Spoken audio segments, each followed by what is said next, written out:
Good evening, everybody. Welcome to tonight's edition of the Triangle Area SQL Server User Group's Advanced DBA meeting. So tonight, we are going to talk about an introduction to the warehouse experience in Microsoft Fabric.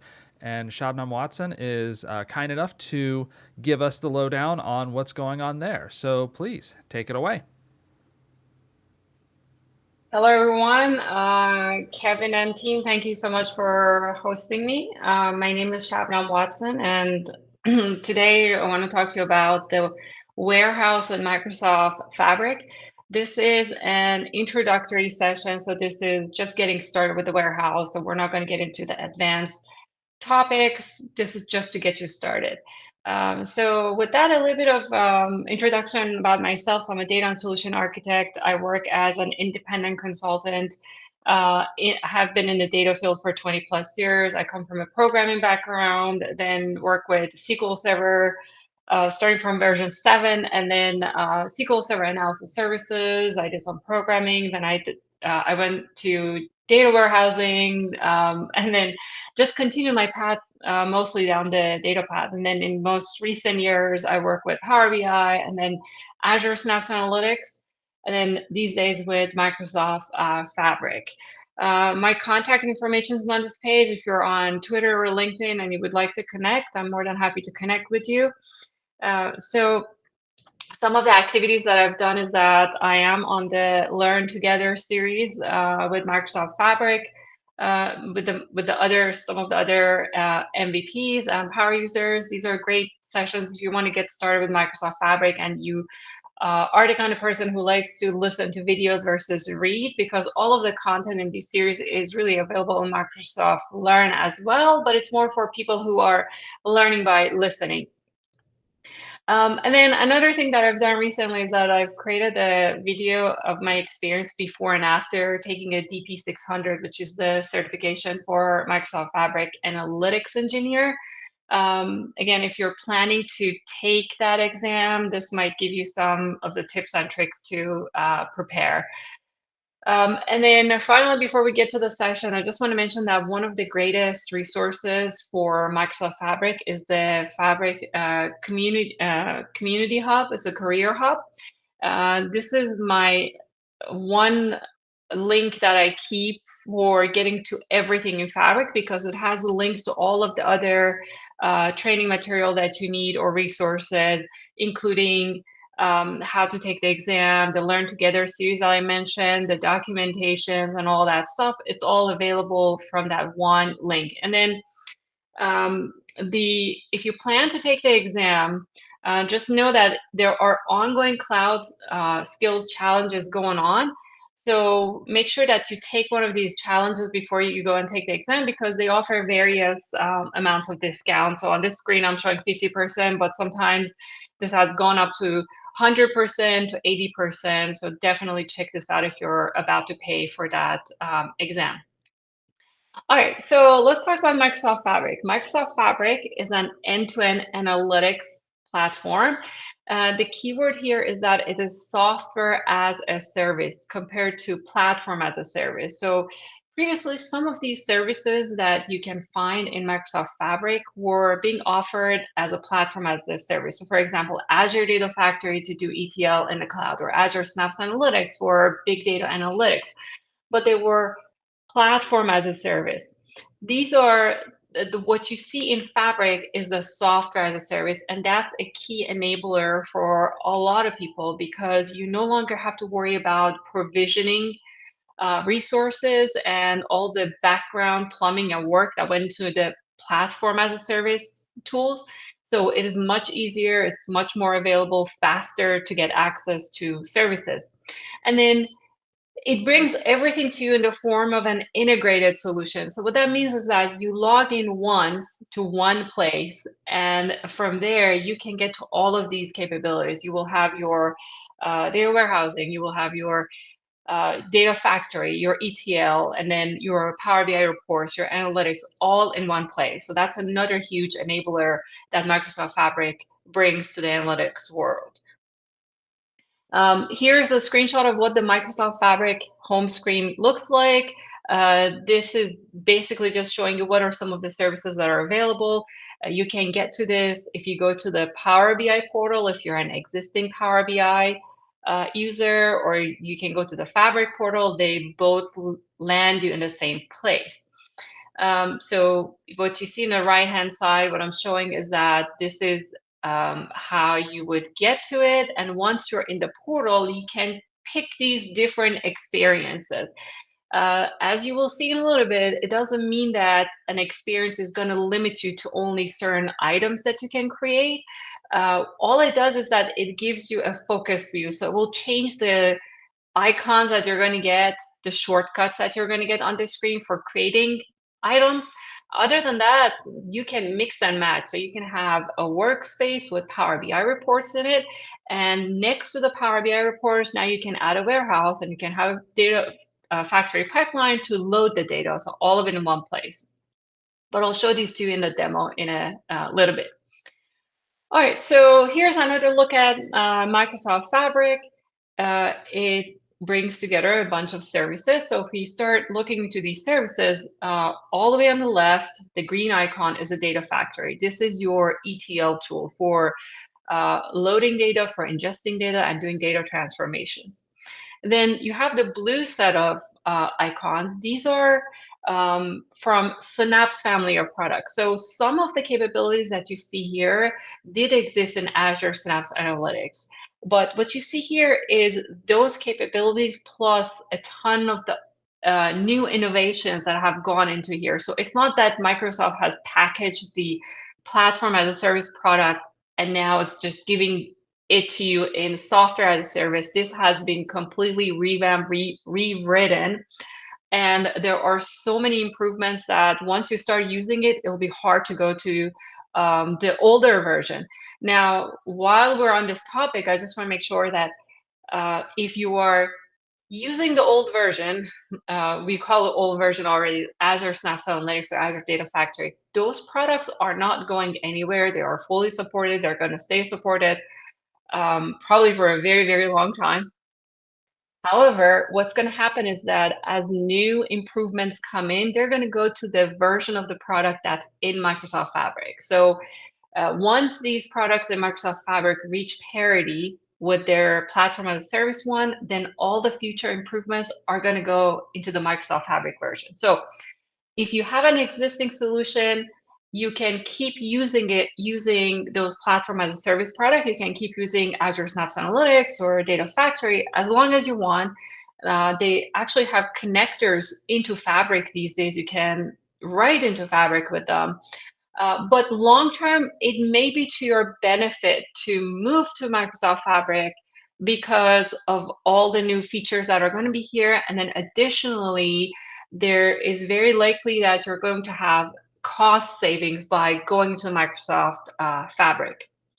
All right, so we have the blue icons, which give you the warehouse, the lakehouse, the data engineering, which are the Synapse notebooks, and then real-time analytics.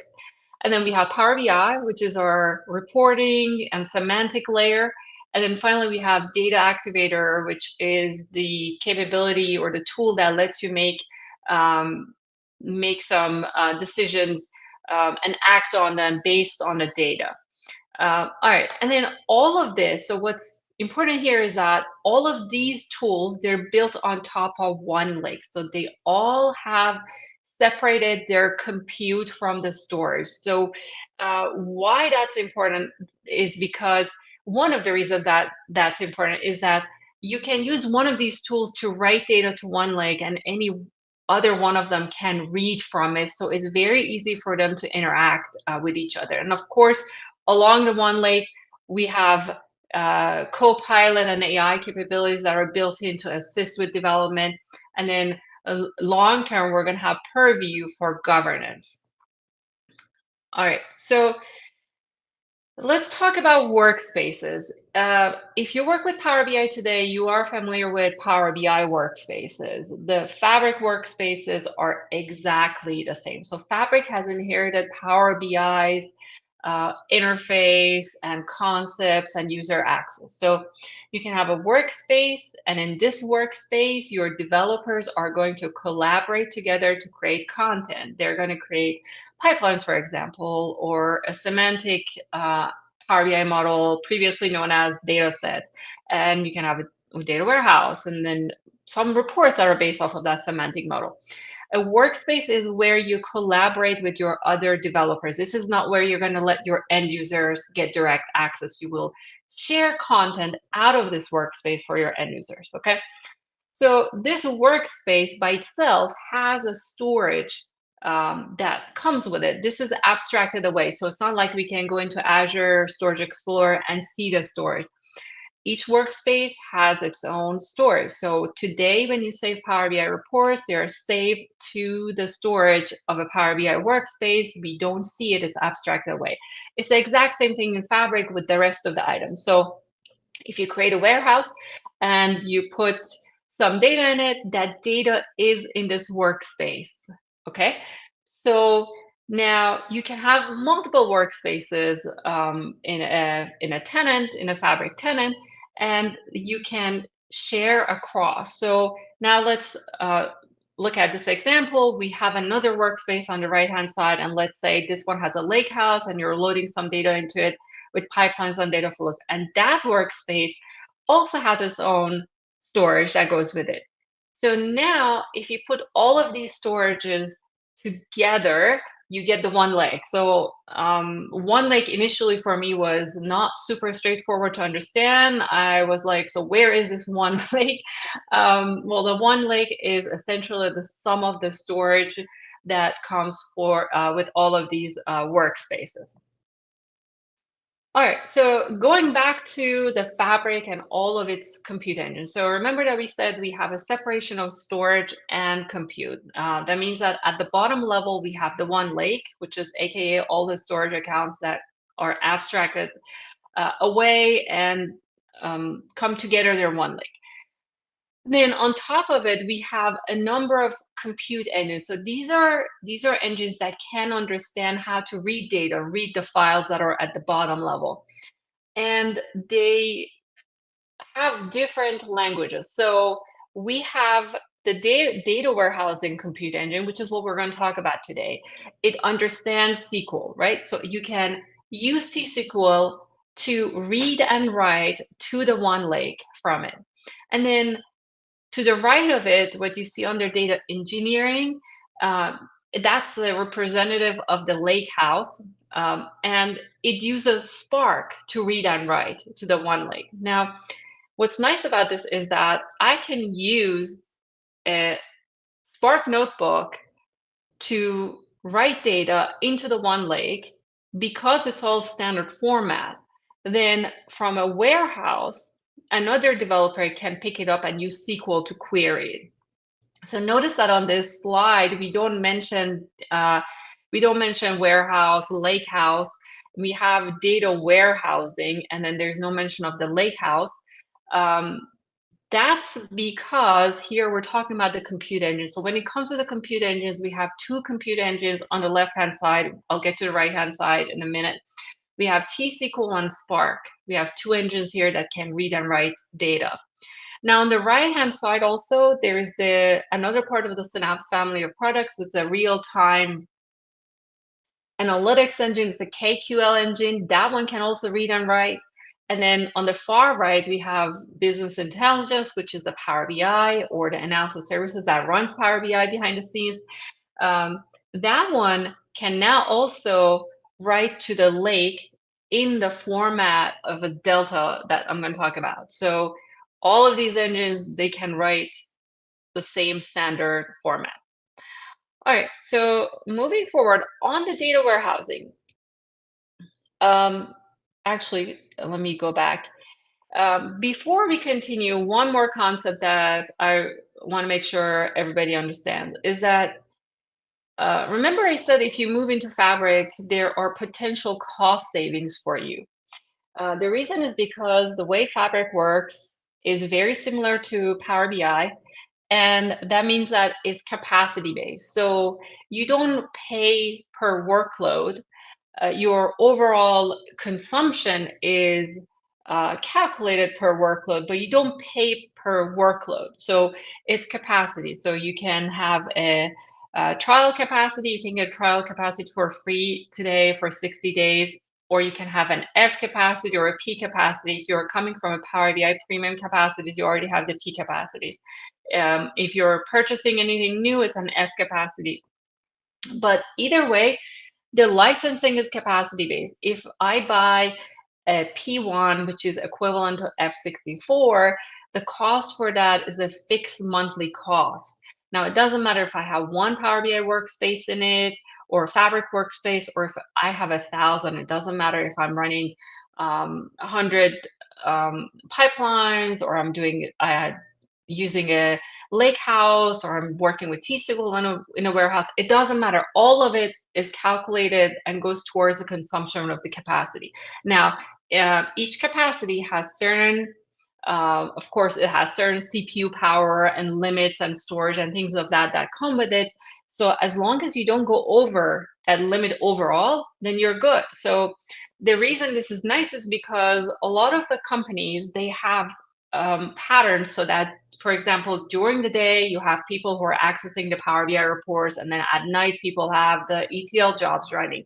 So there is a lot of times when there are spaces in the overall capacity that goes unused. Now, by bringing everything together, you're actually going to most likely save on the capacity that, or the compute that you need, the storage that you need, and hopefully overall cost.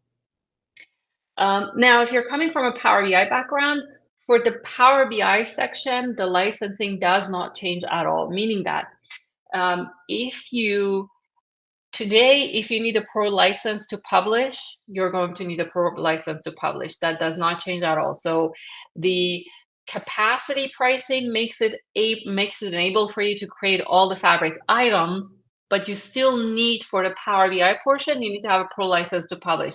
You don't need to have a license to publish a warehouse or a lake house, but for the Power BI part of it, you need to have those pro licenses.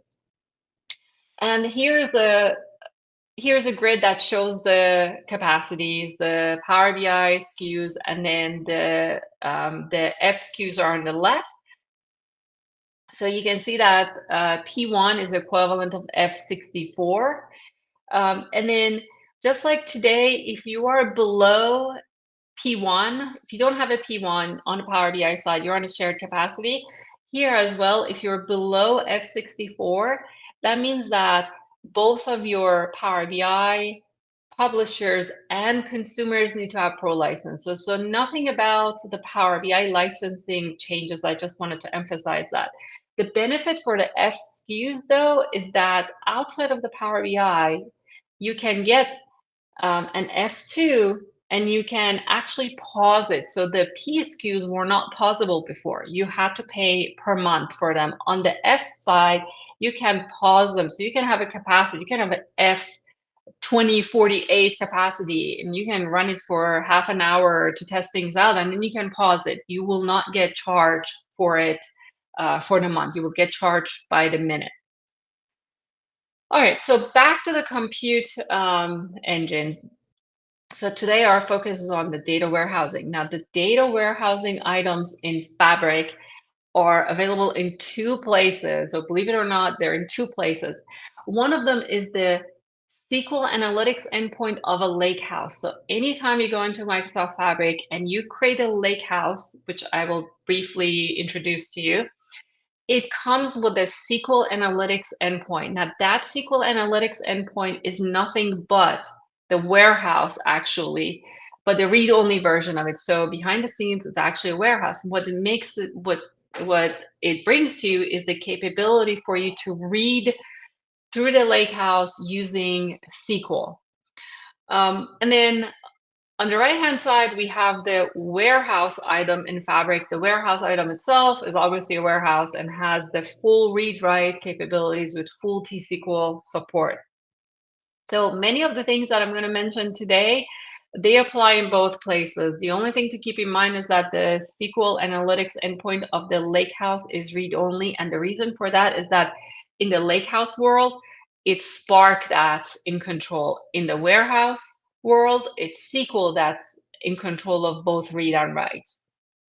All right, real quick, what's a lakehouse? So a lakehouse makes it possible for us to analyze and manage data from structured and unstructured data all in one single location.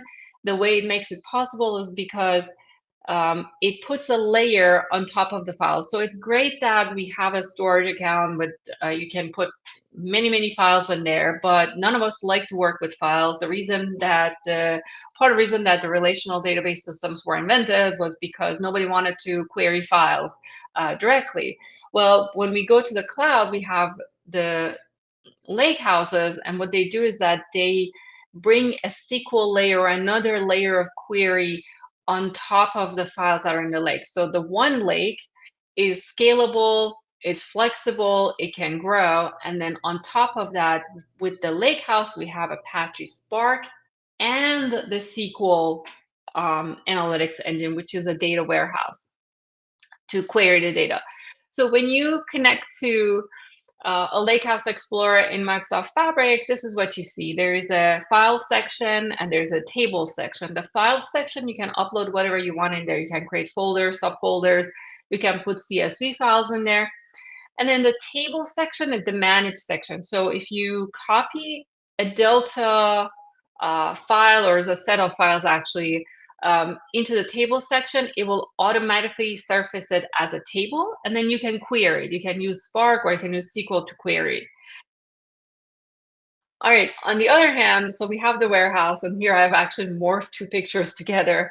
I've put a warehouse in front of the previous picture of the lake house. So the warehouse is very close to the lake house in Microsoft Fabric. So with warehouse, again, the foundation is one lake. That's our storage layer. But this time we don't have Spark. This time we have the Synapse warehouse in front of it. And that's for Synapse warehouse is actually not the same thing as the SQL Server engine that you may be used to on-prem. It's a massively parallel processing engines, and it makes it possible for you to interact with the files with T-SQL. And this is what it looks like. So you can, you're still working with files, but it's through SQL this time. And here in the warehouse, you can have schemas. You have tables, views, functions, store procedures, and shortcuts. With the views, and you have views in the lakehouse as well. You can have store procedures and functions, but store procedures and functions in the lakehouse are read-only. Here you can have a store procedure that does the ETL, does your ETL data transformations for you. And then shortcuts in a warehouse allow you to remotely query another data source. So you can have a shortcut to another warehouse so that you can write cross database queries. Okay. So let's talk about the warehouse. So some of the concepts about the warehouse is that it's a massively parallel processing. We talked about that. It is not the same thing as SQL Server or Azure SQL DB. It is for analyzing big data. So it is optimized for analyzing big data. It is not for OLTP workloads. It is not serverless. It is not dedicated. If you're used to working with Azure Synapse Analytics, it's neither one. And it is fully serverless. You get resources assigned within milliseconds. So those resources are available. So Microsoft has them available, and they assign them to you in milliseconds. And you only pay for the queries that you run. So unlike dedicated in Azure Synapse Analytics, or unlike the dedicated version of Azure SQL DB, if you don't use it over there, you have a constant cost. With the Synapse warehouse, you don't have a cost if you don't use it. And when it says you only pay for the SQL query you run by paying, it means that the compute that's used for getting the results for that SQL query, that goes towards your capacity limit. That's what it means that by paying. Otherwise, there's no payment outside of the overall fixed capacity payment that you have. And then everything is standardized around Delta. The key point here is that if you store data today in SQL Server or Azure SQL DB or dedicated SQL pools, it is in the proprietary format that Microsoft provides. You cannot take your data out of there without going through the engine itself. So of course, those engines can understand the underlying data that you work with, but those are the only engines that understand it. Okay, so, and then the final point that I want to make here is that cross-database querying is important. So this is what this is saying, is that you can have the three-part queries, the three-part naming convention where you say database, schema, and object. Previously, this was not available in Azure Synapse Analytics. You could not go across workspaces over there, but now you can do that with the, you can do that here. All right. So so I mentioned that the warehouse is for big data, not OLTP. So what this means is that it's optimized for answering queries that are summarized queries. It's not optimized for transactional systems. So that this is not the right choice for those kind of systems. All right, so we talked about the performance being one of the powerful parts of the warehouse in Synapse, in Fabric. The reason that it has super impressive performance is that they have used three pieces of investment together. One of them is that they have used the power of the query optimizer from SQL Server. So these are pieces of code or intellectual property that Microsoft had before. So the query optimizer in SQL Server is super powerful. So you have that one. And then on top of that, there's another important intellectual property that Microsoft has, and that is the analysis service engine that runs Power BI. It's a Vertipack engine. It has amazing query processor throughput for analytical queries. It compresses data column by column. It's super impressive in answering certain kind of analytical queries. So you put these two things together and then you multiply that by the multi-node distribution. So this is where massively parallel processing part comes in. So you put all these three together and then you get this impressive performance of the warehouse in Fabric.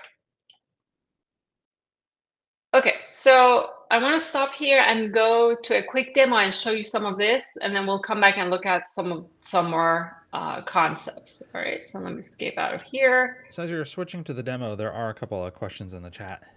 Sure, go ahead. First one is, when you were talking about the workspace for Fabric, does that still need to be in Azure or could it be on premises? Fabric workspaces are service-based, so they are the even Azure Synapse Analytics workspaces, they are in the service. So they cannot be on-prem, but if you're asking if you can move data from on-prem to them, yes, you can. Okay. Hopefully that answers the question. Yeah, and if not, oh, okay, you answered it. And okay. The other question here, with Synapse Warehouse pay per query, is that running on production or everything including development and testing? So with Fabric, you pay for a capacity. Now, in that capacity, you can put all of your production workspaces in one capacity. You can put your development and QA workspace in a different capacity. The capacities have different levels. So you can have the P1 and put all your pre-prod and QA workspaces in that. And then you can put all of your production workspaces in a different capacity. So each company does it a little bit different, but the cost, remember that the cost is not per query directly anymore. So by cost we mean the workload of the query. It's not like Azure Synapse Analytics, for example. If you ran with the serverless, if you ran a query, it would look at how much data it read, how much data it processed, how much data it wrote, and then it had the cost of $5 per terabyte of data processed. In Fabric, you don't have that direct cost anymore. Hopefully that answered that question. Yes, that right. did it. Thank you. All right. Okay. So I'm going to go to Fabric portal. So give me a second.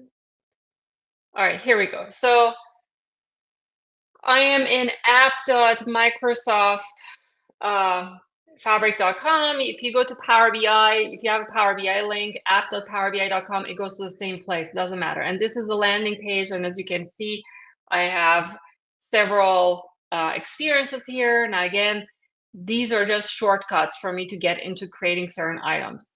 Now, if I click on the left and I jump into, for example, Power BI or Data Warehouse, it doesn't matter.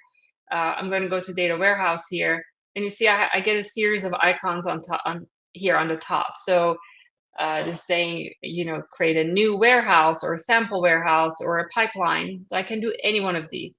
And if I go to the Power BI, it says new report. So that's all this is doing at the bottom left, but I can be within any one of these and create any one of these items. So the starting point is a workspace. So you always want to start from a workspace. I'm going to call this WS1.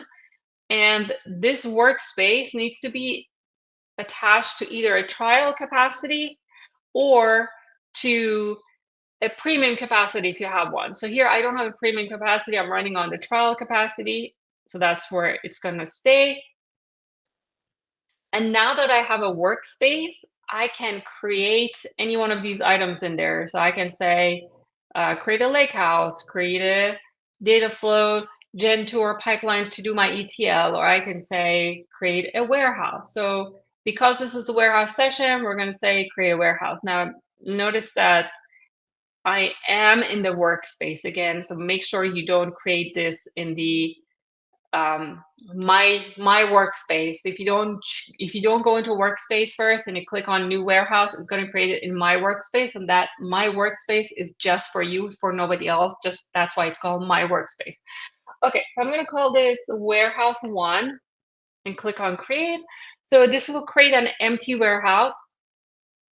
And you can see that, by the way, on the top, it says that if you create tables in this warehouse, they will automatically be added to a default Power BI semantic model. I'll talk about that in a few minutes. However, this message is kind of old. This is no longer the case. The setting they're talking about is actually turned off by default. So if you go up here and you look at default semantic model, this is turned off by default. Let's see, unless yeah, so it is turned off by default. So you have to manually add them, which some people like, some people don't like. So anyways, you can toggle this, all right? So we have a warehouse and it is empty. In order to get some data into it, you have bunch of different options. You can run T-SQL. I can use the Dataflows Gen 2 or a pipeline. I'll talk about the difference in a minute. Or you can click on sample data, which is what I'm going to do because it will load a bunch of sample data in there for us to get started with. So let me do that. So this will connect to a Microsoft sample data source. It will run a pipeline and copy the data into the warehouse for us. So give that a couple of minutes while that's going. If you look on the top, so if you do get data, this is where you can go to a pipeline or a data flow. New query, this starts a query against your warehouse. New visual query, that's another capability for people who may not be familiar with SQL, but they still want to query the data. It will assist you to create queries visually. And then new report will create a report, a Power BI report based off of the default semantic Power BI model that comes with the warehouse. All right, so you see that it loaded a bunch of tables for us. This is from the New York taxi data set. So here, once I have my table, if I click on each one of them, it will show me a preview of the data. And then from here, I can click and say new SQL query, select top 100, and now I have a SQL query going on. And from here, I can select it, say save as table. This will generate, I'm just going to call this T1, and this will generate sample code for me to create the table, followed by an insert statement. Okay, so that's one way. And then you can open it into Excel. It will be connected to this warehouse. You'll have an Excel that's connected to this warehouse. All right, so that's one. And then let me close this one. Let me close this one. So these are just the base tables. If I go further down, these are, I can create a view here. You can see that it has created a view for us. And if I do alter, we can take a peek at the code that it's written. So a simple query here, joining, just like you're on working with SQL Server on-prem. I don't think we have any stored procedures in the sample database. Going further down, so you can see that our queries are saved here in the My Queries. If you want your queries to show up for other people that are part of this workspace and they connect to the workspace, you got to put them in the shared queries section. So let me, for now, I'm just going to discard these. And let's take a look at the visual query editor. So with the visual query editor, you can drag and drop your tables from the left-hand side here. So I'm going to say drag and drop the date. And from here, you can do all sorts of data transformations, although sometimes it misbehaves. So let me delete this one and start over.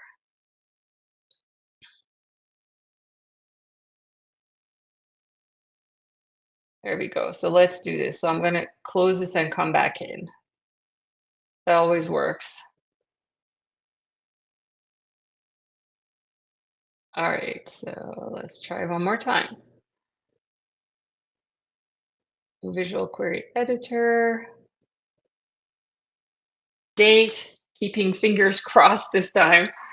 Let's see, we should get at least a preview. Nope, it doesn't like it. All right, well, I'm going to switch to my other workspace that I've created from before, just for cases like this and things like this happen. So let me bring this up. Just give me a second, actually. Let's go to a different workspace. So we're going to go to Warehouse Session. There we go. And I'm going to jump into this one. So sample warehouse, it should be the same. Yes. I have the same set of tables with a couple extra. And if I go down to queries, I have the sample queries and I have the visual queries. So let's see if it works here. New visual query. Try again. So this is meant to give you a low-code, no-code experience. So all over Microsoft Fabric, you're going to see that for almost everything. You have a low-code, no-code option, and then you have a code-first option or pro that's meant to be for pro developers versus citizen developers, any of these words that you might hear. So it doesn't mean that you have to use one of these options. It just means that if you're working with a team, everybody can work to the best of their abilities to get started and interact. Okay, so this one seemed like it worked. And then from here, I can further limit this query. I can say, okay, now I'm going to bring my second table and I'm going to do a merge. So I'm going to merge these queries, and this is how I can define what's my left table, what's my right table. So we're going from the trip table. Actually, we're going from the date table, and the right table here is the trip table. So if you scroll down a little bit, you can see that there is a graphical user indication, user interface indication here that shows you what kind of join it is. And if I click on OK, so now I have my join, and I have since I started with my date table, on the right-hand side, I have the columns from the second table, and then I can expand this, and then choose whatever values I want from my second table in here.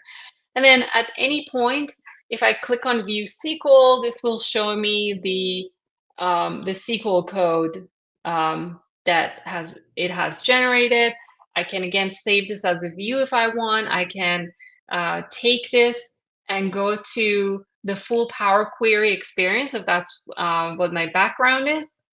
And again, another option for people to use. Now, I know a lot of, if you're, I think this is SQL groups. I know a lot of you may not be super happy with the ability for generating queries from the user interface. I think most of you are pro developers or pro SQL developers. So this is not the only option you have. You can write store procedures. So to bring in data into a warehouse, you can write a store procedure. You can just write SQL code. So let me show you some of those options. So you can just simply create a table, then to ingest data. So this is showing you create a table, and then you can use the copy into to copy directly. But currently, this is from outside sources, so outside of Fabric. You can copy the data into. This has really high performance. So copy into was previously available in Synapse Analytics as well. Here it continues to have a super high performance. So you have the copy into to use. This is one option that you have. You can ingest data using SQL. So you can do create table as select from another table. You can use the three-part naming convention to reach into another warehouse that's in the same workspace to bring the data in. So again, lots of options here. And then another thing you can do to get data is to use a Dataflows Gen 2 or a pipeline. So a pipeline is what you orchestrate data movement with. So think of pipeline as SSIS in the cloud. So let me click on one. We're going to create a pipeline one so that I can show you. So pipeline is a tool for you to chain together a bunch of activities. Now, when you go into the copy data tool, it brings up a bunch of sample data that if this is the first time you're using Microsoft Fabric, go ahead and choose one of these. But for me, I'm just going to say, yes, cancel. I don't want that wizard. So, okay. So now that I have my canvas, the canvas is empty. I can start with templates, or I can say practice with sample data. This will create a sample pipeline to move the data. Or I can go in here and say, add whatever activities I want. So you can say copy data, and this will be a copy activity that moves data from a source to a destination. And for the source, you can say sample data set. If you have a workspace, you can go to anywhere else in Fabric. You can go to an external data source, and you have 160 plus data sources that you can choose from between this and the data flows. Now, the copy activity itself is not able to do data transformations. It's really good at moving data from one location to another. So for example, you read from a lakehouse and you land it into a warehouse. You read from an external data source, you land it into your warehouse. But it cannot do data transformation past a simple column rename or a data type change. In order to do transformations after this, you can call a store procedure in your warehouse, or you can add a data flow. So a data flow, and I know data flow and pipeline, the names are close together for me as well. But the data flow this is Dataflows Gen 2. This is what will give you the ability to use Power Query. So if you're familiar with Dataflows Gen 1 in Power BI, or with the Power Query in Power BI, or even in Excel, you're going to find yourself at home. This is super easy to use if you have that kind of background. And with data flows, you can directly ingest data. So you can ingest data with copy activity, but you can also ingest data with data flows if you want to. And with data flows, you have the full power of Power Query behind you to do the data transformations. And then when you have your data transformations done, you can do all sorts of different activities. So you can, for example, send an email out when you're done, or post something to a Teams channel and say, yep, this data is available. So the pipeline is what you schedule to run on an ongoing basis. You can do things like, if this data flow fails a certain number of times, then I want to do this. You can put a lot of control flow logic in here. You can schedule a data flow to run by itself as well. But if you put it in a pipeline, you have a little bit more fine-tuned control over it. So if I go back here under the data flow, for example, let's go to settings. So of course, there's no data flow here. I didn't actually create one. So I'm just going to click on new so that you can see what the data flow itself looks like. So this is a data flow, and I can say get data. And if I go to more, you see that I can bring in data from 160 different data sources. Or I can start from blank query. So for here, I can go to, for example, Microsoft Fabric. This shows me all the other warehouses or lakehouses that are in my tenant. And I can choose data warehouse and create a new connection.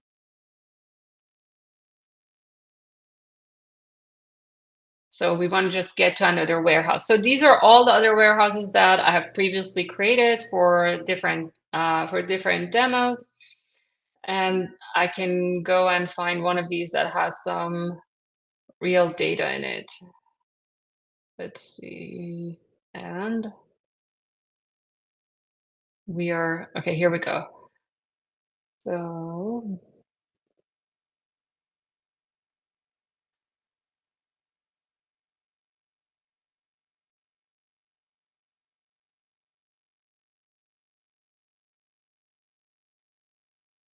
this is the one that we previously created. So I can create a link to that one. And now I have my data ingested. So see how this is also very similar to the visual query editor. So from here, if you're used to Power Query, this is super easy to use. You either use the icons on the top, or you can, on the right-hand side, you can see the steps. And then if you're a full M fan, you can go to Advanced Editor and work with M. So again, lots of different options for you to choose from, depending on your abilities. And then one thing that's different between Dataflows Gen 2 and Dataflows Gen 1, as it was known before in Power BI, is that with Dataflows Gen 1, if you create this data transformation, then that's where it stayed. So it stayed in Dataflow Gen 1, and of course you could refresh Power BI models from it, but you couldn't write it anywhere else. Here, the difference is that once you have your data transformation, then you can add a destination to it, and you can write it back to the lakehouse, or you can write it back to a warehouse, or to an Azure SQL DB, so that your other workloads can pick it up and use it. So hopefully that makes sense. Kevin, are there any questions? I'm going to pause here for a second before I show the Power BI semantic model. Yeah, there are currently no questions, but if you have a question, get it in chat. Okay, awesome. So anytime you create a warehouse, or as a matter of fact, a lakehouse, they come with a default Power BI semantic model. And previously, it used to be whenever you created tables, they would be added. Now there's an option that you can control whether they get added or not. But first thing you can do is that when you have your warehouse, go and check and see what this top option is set to.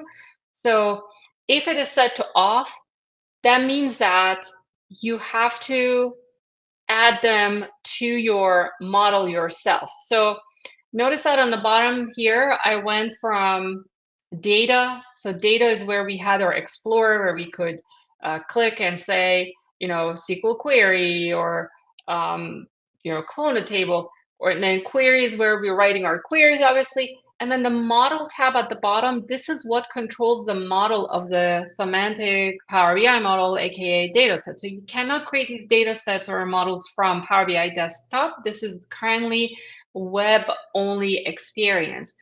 Now, if I want to add a table to the semantic Power BI model, I've done this for the date and trip here previously. So what I can do is I can go in here and click in front of it and say add to default semantic Power BI model. Now, you can also create custom Power BI semantic models, but we're not going to talk about that right now. So once the table is added to the canvas, then you can create the relationship here. And the way this works is that this may be a little bit backward for some people, but you drag and drop from the fact table to the dimension table. Some people are used to going the other way. So let me see if I can find where is our key? We're looking for a geography ID. Oh, it looks like we are missing here one ID. So I'm going to delete this one and show you how that works. So we're going to go from date ID to date ID, and this is how you do drag and drop. So we're going from the trip. On the trip, we have many trips that map to one date, and then click on save. And if this is not in the direction that you like, you can delete it and drag and drop it the other way. So we have one date that on one day we have multiple trips, and that's how you read this. And then you can also do things like you can create a measure. So if you click on new measure, it will take you to a new measure interface for you to create a new measure. I think I have one already here. So if I expand the trip table at the bottom, you see that I have a trip count. So once you define your model here, then if you click on new report, this will take you to the Power BI editor in the service. It's connected to that model, and you can create your report here. Now, one thing that, if you're familiar with Power BI, you may ask is that when did I refresh the Power BI model? And the answer is I did not.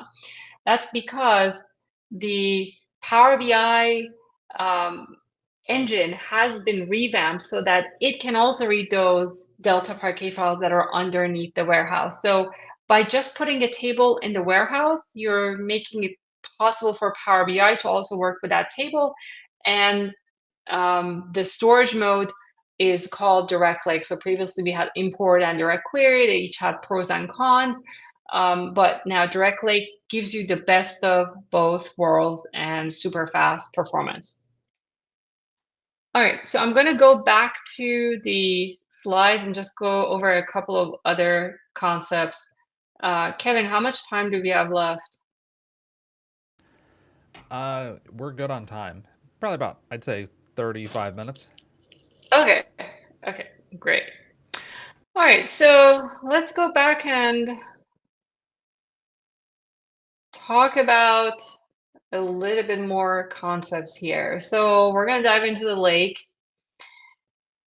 and talk about the Delta format and why it's so important and what's so special about it. So the Parquet is a standard open source file format. It's specially designed for analyzing analytical queries. So it's for analytical queries. What that means is that it's for queries that are going to say, give me the sum of something by another something. So give me the sum of sales per state. So it's really good at answering queries like that.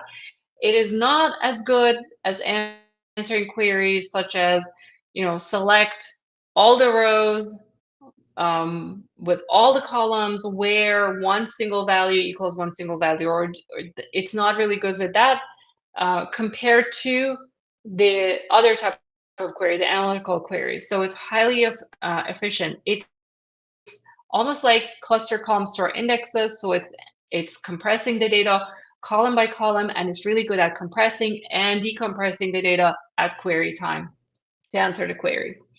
So if you look at a Parquet file in a storage account or in the Lakehouse in Microsoft Fabric, you can see the files behind. This is what it looks like. So if you take the New York Taxi Green dataset, which is one of Microsoft's open source datasets, and you save it to your own storage account or workspace in Microsoft Fabric, this is what you see. There's a bunch of files that end in Parquet, and then there's a folder called Success.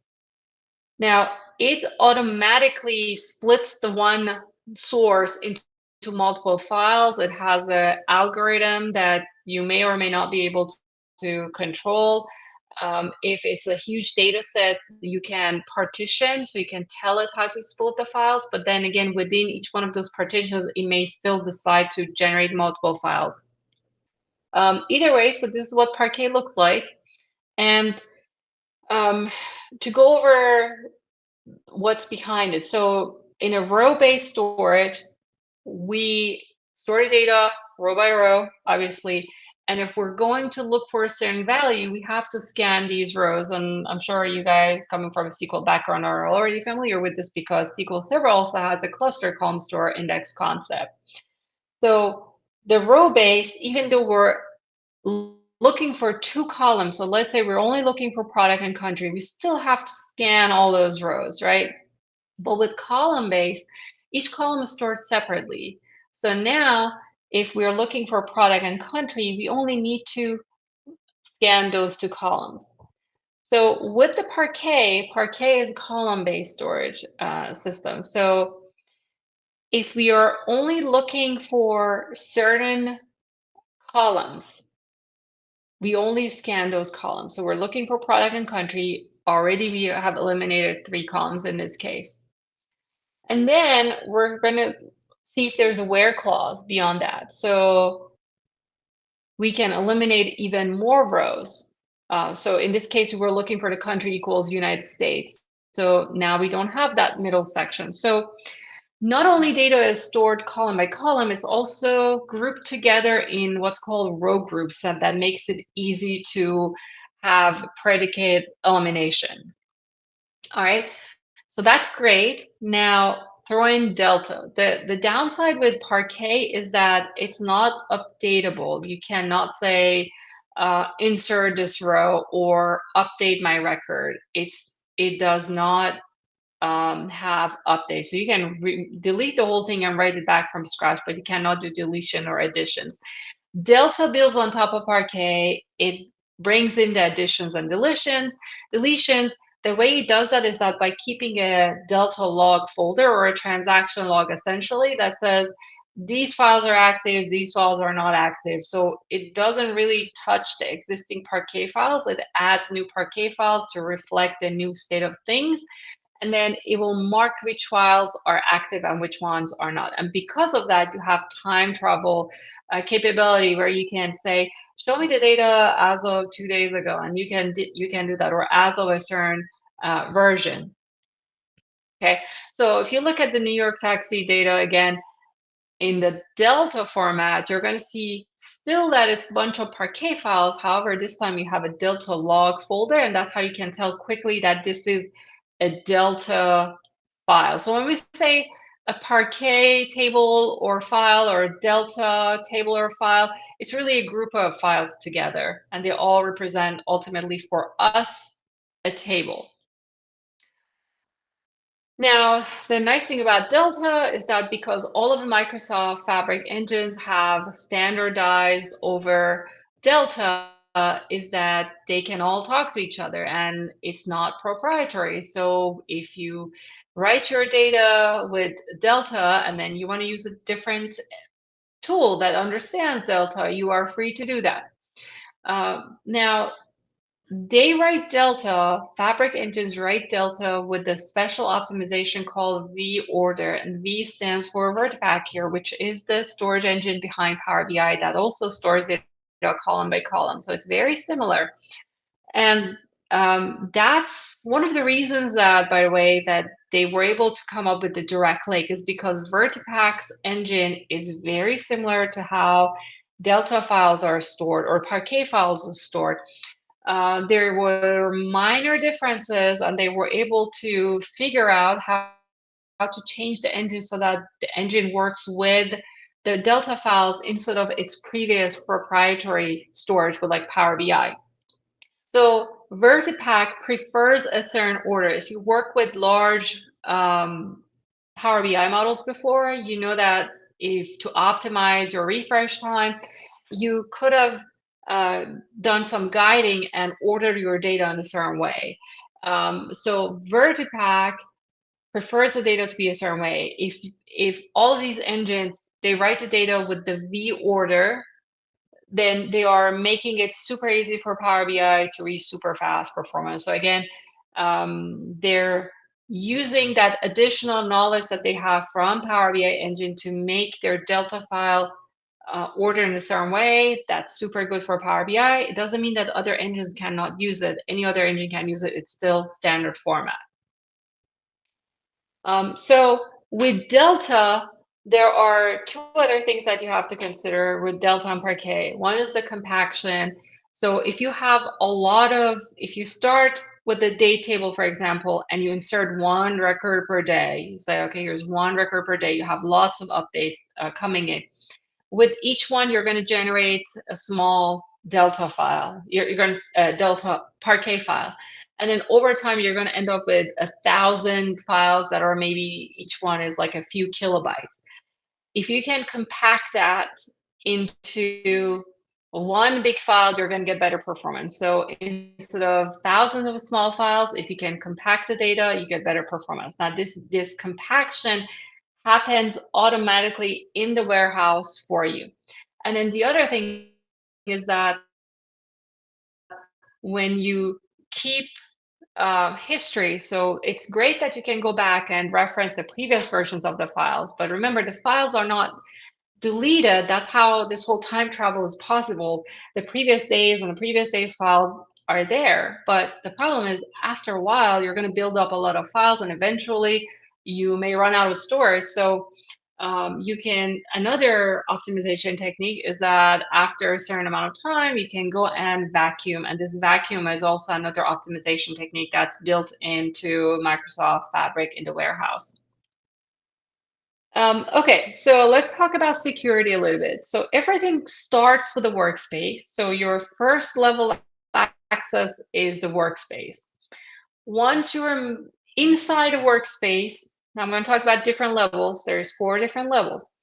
Once you're inside a workspace, or if something's shared out of a workspace with you, so you're not a direct member of the workspace, but something's shared with you, then you can add in additional security controls, more fine-grained security controls. You can define object level security, role level, column level, and dynamic data masking. All of these capabilities are out there. What's coming in future is that there's something called one-leg security. So it doesn't mean that Fabric is not secure now. It is very secure. It's just that the additional feature that's coming is going to make it possible so that you define security one time at the lake level, at the foundation, and then it doesn't matter whether you have a lakehouse or warehouse or Power BI model reaching into it, it's going to honor that security. Right now, if you have a warehouse and you want to define fine-grained security, you have to do that in the warehouse itself by defining a SQL policy. All right, so In the workspace, we have 4 different roles. These roles correspond to what you may have had before with Power BI. If you're coming from Power BI, nothing has changed there. So we have admin. Admin has full control, can add other admins. They can delete the workspace. Then we have the contributor and we have the member. Both contributor, member, and admins, these are your active developers working together. They see all of the data. No SQL policy applies to them. So if you're a contributor, admin, or member, it is expected that you have access to everything. If you're added as a viewer, then you have read-only access subject to SQL policy, if that's what the admin decides. So the workspace viewer also should only be reserved for people who you want them to see the workspace. If you add someone to your workspace as a viewer, they're going to see the workspace show up for them. So when they go to the Fabric portal, they're going to see the workspace. They can go in there and see the items, but you can further restrict their permissions. Now, if you're sharing with people outside of your group, it's better to actually share individual item and then apply SQL policy. So the other way you can share is to hover in front of an item and say share, and then you decide who you want to share it with. And then at that point, they will be able to connect to the SQL endpoint, whether it's a lakehouse with a SQL Analytics endpoint, or if it's a warehouse to the warehouse connection, but they can't read anything. So whether you add them as a viewer directly, or if you share this way that you see on the screen, all you're giving them is the connect permission. So once they're connected to the instance, then you can give them more permission. So what you see on the screen is the default setting. So you can see that how the read data is not checked, read all data from one lake is not checked either. So there's 2 things, read data and read all. So if you give them read data, they can use the SQL endpoint, so you can connect from Management Studio and they can read. That's all they can do. If you give them read all, what this means is that they can query the files that are in the one lake as well. So that means that they can use a SQL notebook to connect to the files in the lake. And again, if you do that, you are basically not letting the SQL policy to apply. The SQL policy that you can say, I'm going to grant read access only on this table, that is only honored if you say read data. If you say read all, the point is moot because they can get to the underlying file and see everything. So hopefully that makes sense. All right, and then a quick recap of loading data into Synapse Warehouse. So we can use the shortcuts. The shortcuts can be to a warehouse in the same workspace or to a SQL Analytics endpoint, aka a warehouse of a lakehouse. You can write code if you want to. You can do copy into CTAS, insert, select star. You have common tables expressions. You have store procedures. And then if you like the low code, no code, you can go the route of Data Factory pipelines or Dataflows Gen 2. And then finally, there is mirroring. So with mirroring, you are actually moving data from a source such as Azure SQL DB or Snowflake or Cosmos DB into your warehouse. It sets up an initial load, and then after that, it has a method of implementing change data capture that it's going to move the data. So it's mirroring the data. And that way you can query that data without you yourself moving the data. But mirroring does actually move the data. Shortcuts do not move the data. Mirroring actually does move the data, but you don't have to implement those pipelines yourself. So it's much easier. So we talked about the pipelines, how you can chain certain number of activities together. So I'm going to go through these a little bit faster because we talked about these before. Data transformation. So data transformations, Dataflows is your main tool. The notebooks are for the lakehouse, in the warehouse, you have T-SQL. And this is a screenshot that shows you what the Power Query looks like. Again, this is very similar to the visual query editor that we saw. And then with the lakehouse, you have notebooks. With the warehouse, we currently don't have notebooks. In future, there may be an option coming in.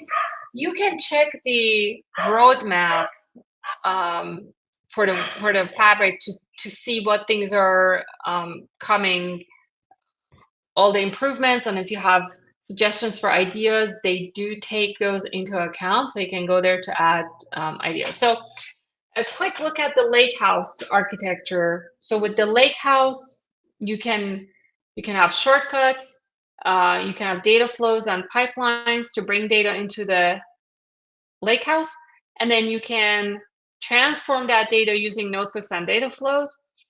And then every time you create a lakehouse, it comes with default semantic Power BI model that's in Direct Lake, and also the SQL Analytics endpoint. So that's where you're going to serve the data to end users. In the warehouse, it's very similar, but this time your data transformation is, of course, data flows and SQL. And then your serving layer, you still have that Power BI semantic model, whether it's a custom one or default one, or the one that you create from scratch. So we talked about the Power BI model, and I want to touch base on the Power BI model one more time.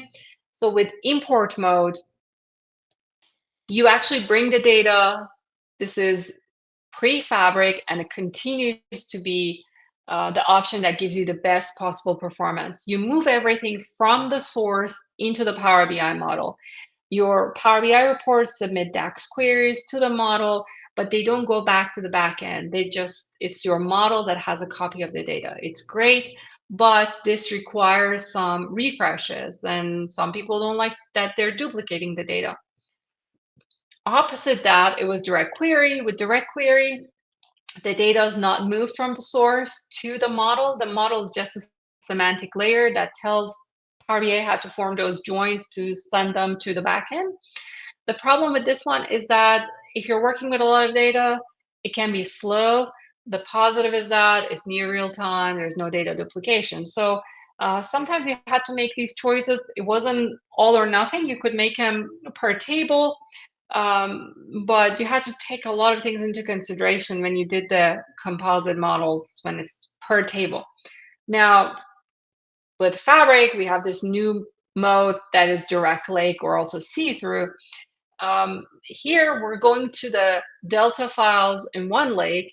So the Power BI models submit, the Power BI reports submit DAX queries.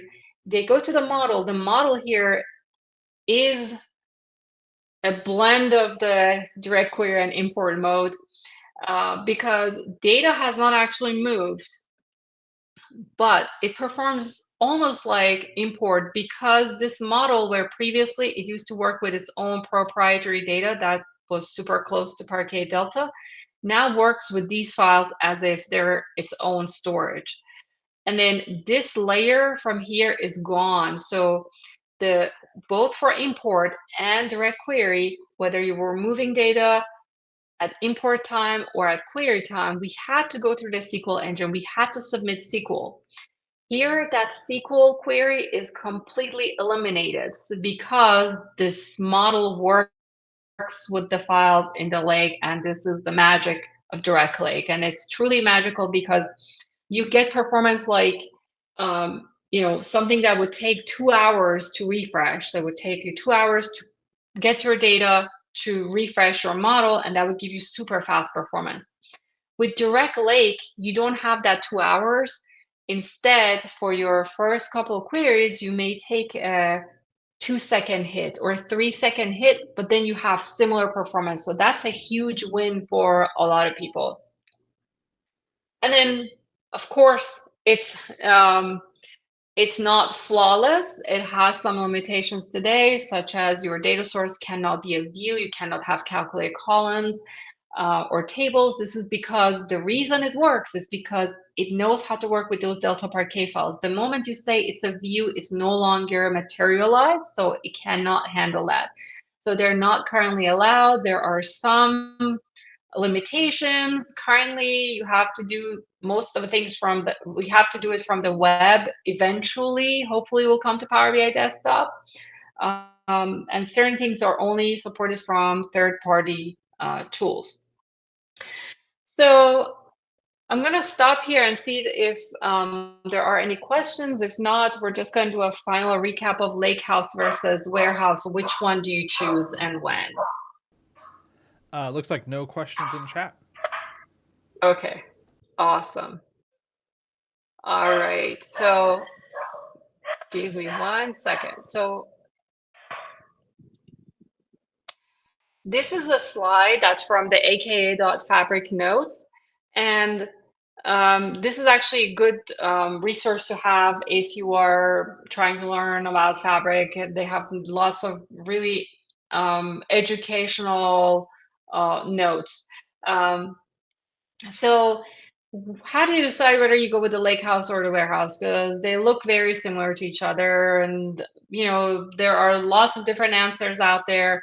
I go with look at your own current skill set. If you're coming from a SQL background, if you're a SQL developer and you want to use stored procedures, you want to use create table as T-SQL to do your data transformations, obviously the warehouse is the way to go. If you are more familiar with the Spark, you want to work in Spark and notebooks, then the other way, the Lakehouse is for you. Regardless, both of them do give you the query layer, so you can query.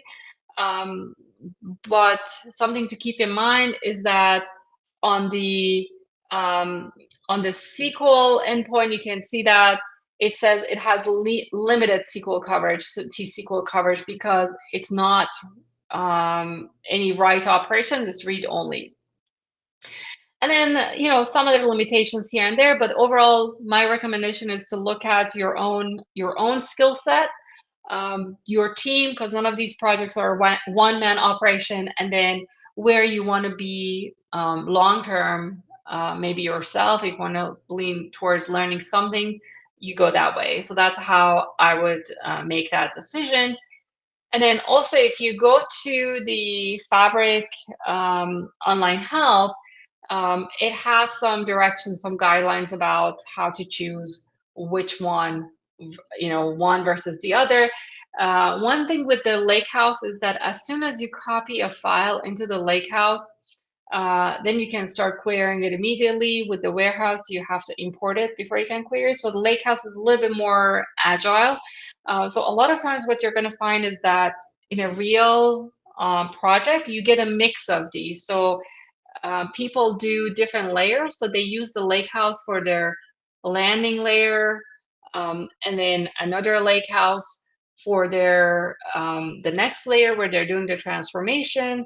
And then they have a final query layer that's a warehouse. So that's a typical pattern where you have Lakehouse, Lakehouse, warehouse. And then from that, you can go to multiple designs. You can say, okay, I'm going to put all three of these things in one workspace, or no, I'm going to separate these across different workspaces. So again, depending on the level of your project, the complexity, you can scale out and up all you want. All right, so that brings me to the end of the presentation. Hopefully everybody enjoyed, and Kevin, back to you. All right, thank you so much. And in chat, we're saying outstanding job, very informative, and good job as always. And I agree. I think Thank that you. went really well. Awesome. Thank you so much. Of All right. course. And with that, we're going to wrap up tonight's meeting. So thank you again for the presentation. Most excellent. And chat, remember that we will be back in person next Tuesday. So check that out, meetup.com/tripass. And then for the data science and business intelligence meeting, that's 2 weeks from today online. Meetup.com/tripass, where you'll find all of that. And until we do see each other in a future meeting, everybody, take care. All right. Thanks, everyone. Bye.